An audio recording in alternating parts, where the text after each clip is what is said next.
जय Hind, Vande Mataram. Military studies के इस नए टॉपिक में या नई क्लास में आपका स्वागत है। पिछली वीडियो में हम लोगों ने जाना था कि जो सैन्य मानचित्र होते हैं उनमें जो सांकेतिक चिन्हों का या प्रतीक चिन्हों का प्रयोग किया जाता है वो किस प्रकार से प्रदर्शित किए जाते हैं।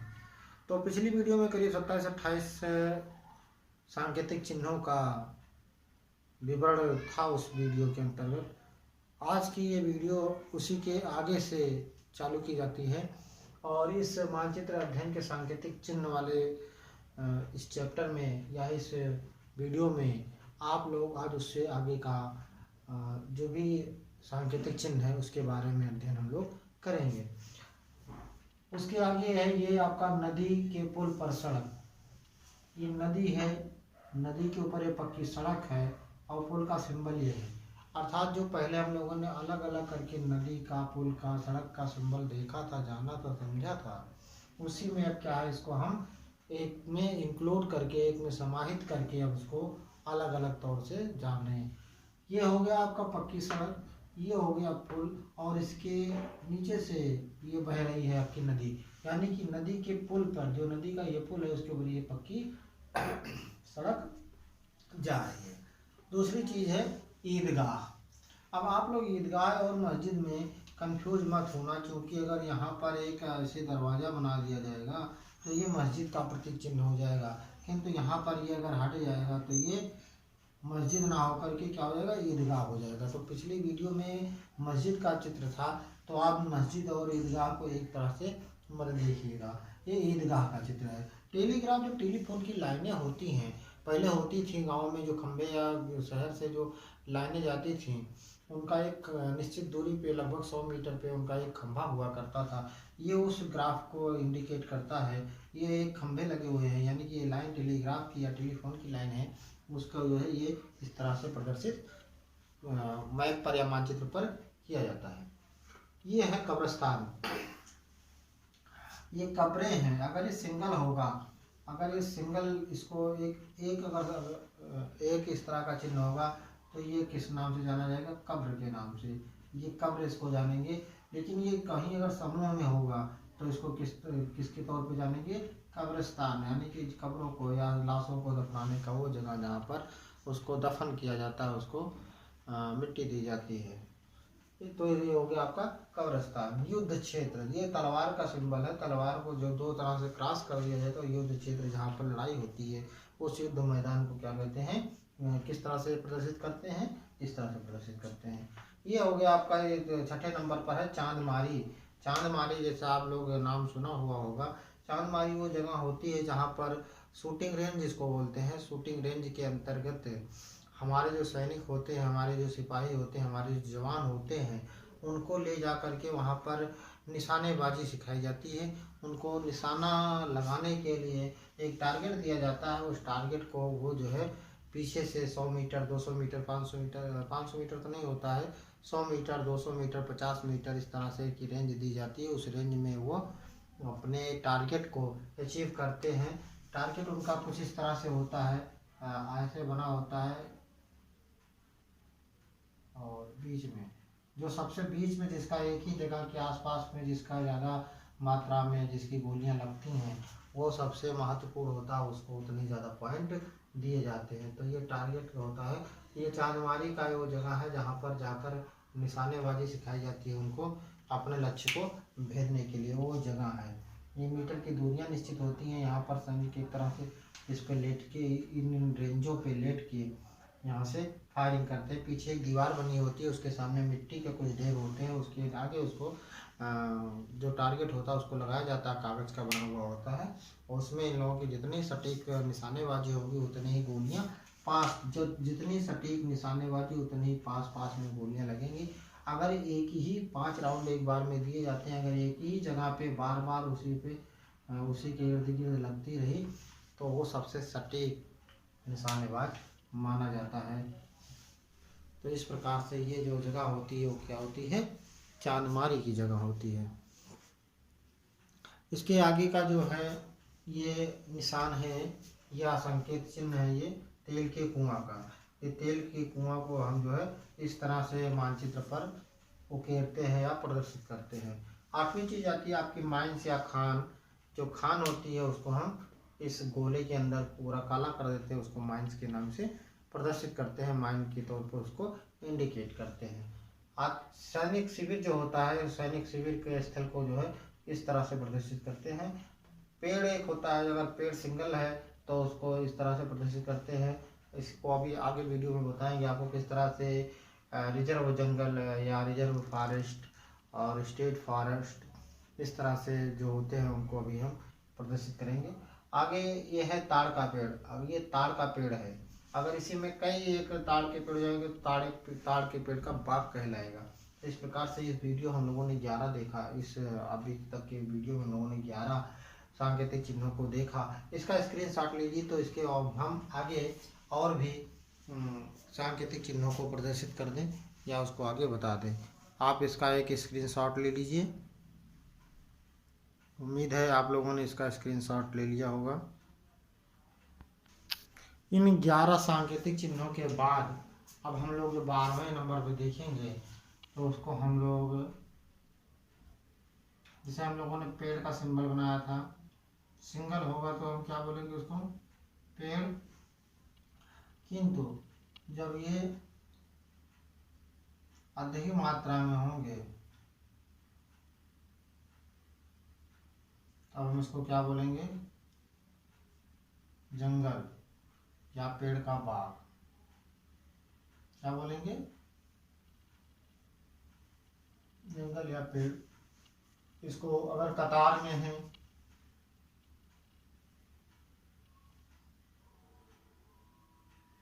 अगर कतार में है तो इसको क्या बोलेंगे, बाग। क्या बोलेंगे, बाग। किंतु ये कतार में नहीं है और ये अव्यवस्थित तरीके से है, छिन्न भिन्न अवस्था में है और एक साथ कई तरह के पेड़ों का अगर उसमें सिंबल मिलता है तो हम क्या उसको जानेंगे, क्या नाम देंगे उसको, जंगल का। इसी में हमने अभी बताया था आपको कि हम लोग रिजर्व फॉरेस्ट और स्टेट फॉरेस्ट कैसे जानेंगे। तो बाग में क्या होता है, बाग की एक निश्चित सीमा होती है ये, और जंगल में अगर जंगल होगा तो उसकी सीमा दूर में होगी और चौकोर नहीं होगा।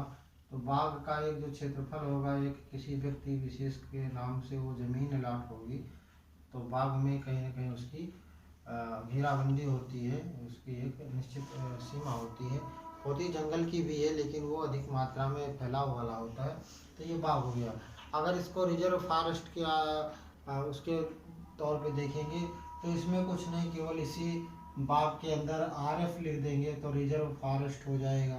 अगर इसी के अंदर हम लोग स्टेट फॉरेस्ट करना है तो ये हट जाएगा, मान लिया रिजर्व फॉरेस्ट में, तो इसको हटा देंगे किनारे बॉर्डर को, जंगल हो जाएगा। लेकिन इसमें भी वही होगा नियम कि ये जो पेड़ होंगे वो कतार से नहीं होंगे।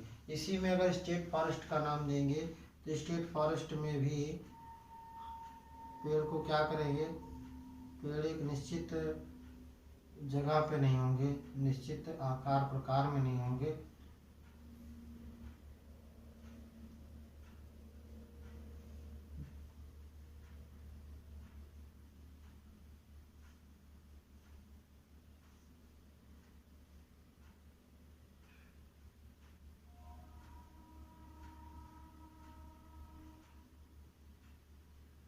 ये स्टेट फॉरेस्ट अगर करेंगे तो स्टेट फॉरेस्ट में भी हम पेड़ों को निश्चित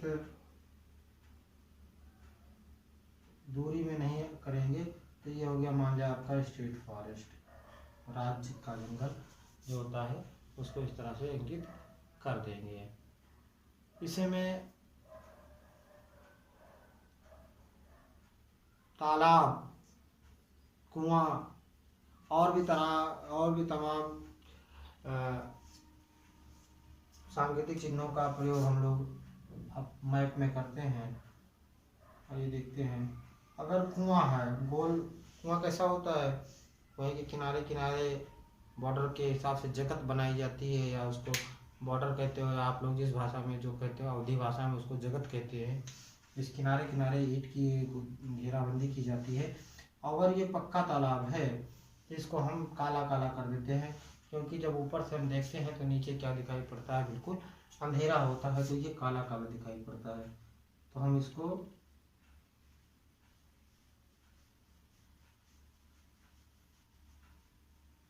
काला काला कर देंगे, इसको रंग देंगे, तो ये क्या हो जाएगा,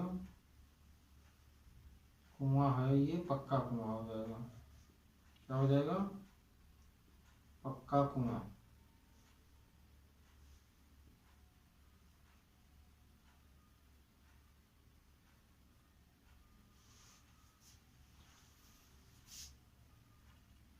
कच्चा कुआं में क्या कहेंगे, केवल ये हम प्रदर्शित कर देंगे गोला, और ये हो जाएगा क्या, कच्चा कुआं। नदी को हमने पहले भी बताया था, नदी में क्या होगा, नदी निकलती है, जल से भर दो इसको, क्या हो गई, नदी। इस तरह से अंगूर की बेल अगर करें, अंगूर की बेल को हम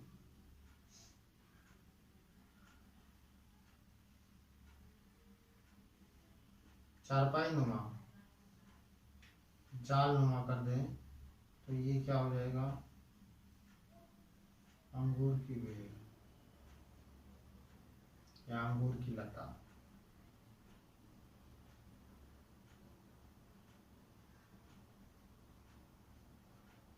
अंगूर की बेल। जंगल बता ही दिया था, जंगल में क्या होता है, जंगल में एक पेड़ यहाँ हो गया, पेड़ यहाँ हो गया, पता चला एक पेड़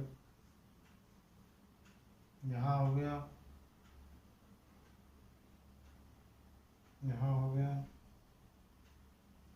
इस तरह से ये क्या हो जाएगा, जंगल। जल स्रोत,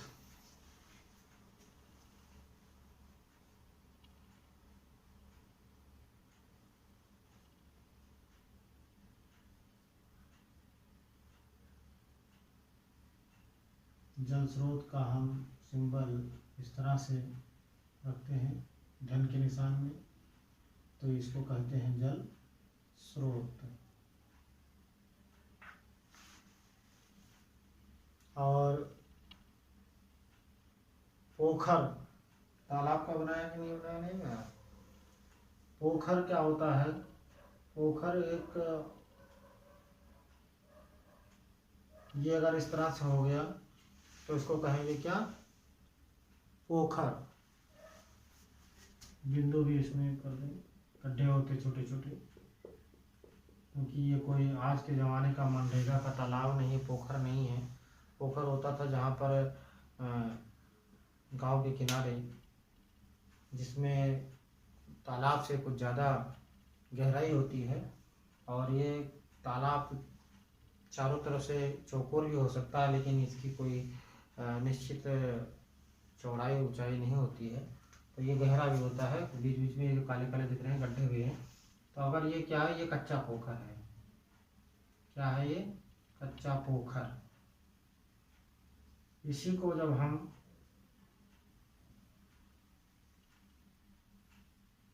काला कर दें, पूरे उसमें भर दें पानी, तो ये हो जाए पक्का पोखर, यानी कि तालाब में पक्का है और इसमें पानी स्थायित्व रूप में है। तालाब को जो प्रदर्शित करते हैं, पक्का तालाब को हम लोगों ने प्रदर्शित किया था, तो वो चौकोर में होता है, और उसमें अगर पानी भरा हुआ है तो काले काले उससे कर देते हैं। इसी तरह से पोखर में यदि पानी भरा हुआ है तो हम क्या करते हैं, बिल्कुल इसको काला कर देते हैं, ये हो जाएगा आपका पक्का पोखर।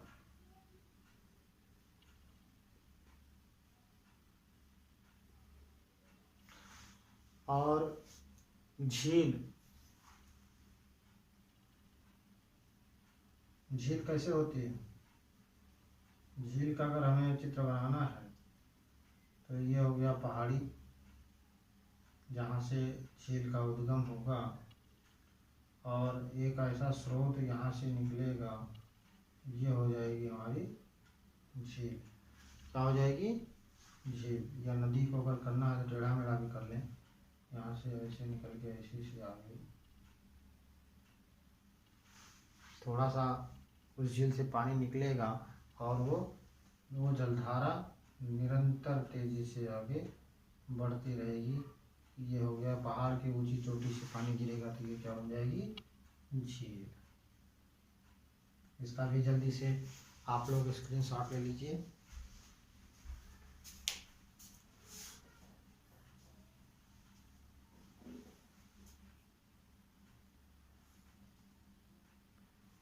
यहाँ पर एक गलती हो गई है, ये 22वां नंबर आएगा इसका। तो इस आज की वीडियो में हम लोगों ने 22 तरह के सांकेतिक चिन्हों का अध्ययन किया। वीडियो अत्यधिक बड़ी होने के कारण इसको अपलोड करने में भी दिक्कत होती है और आपको याद करने में, समझने में और दिमाग में बनाए रखने में असुविधा होती है। इसलिए आज की वीडियो में बस इतना ही। मिलते हैं अगले वीडियो में इससे आगे के सांकेतिक चिन्हों के साथ। तब तक के लिए भास्कर सर को दीजिए इजाज़त। जय हिंद।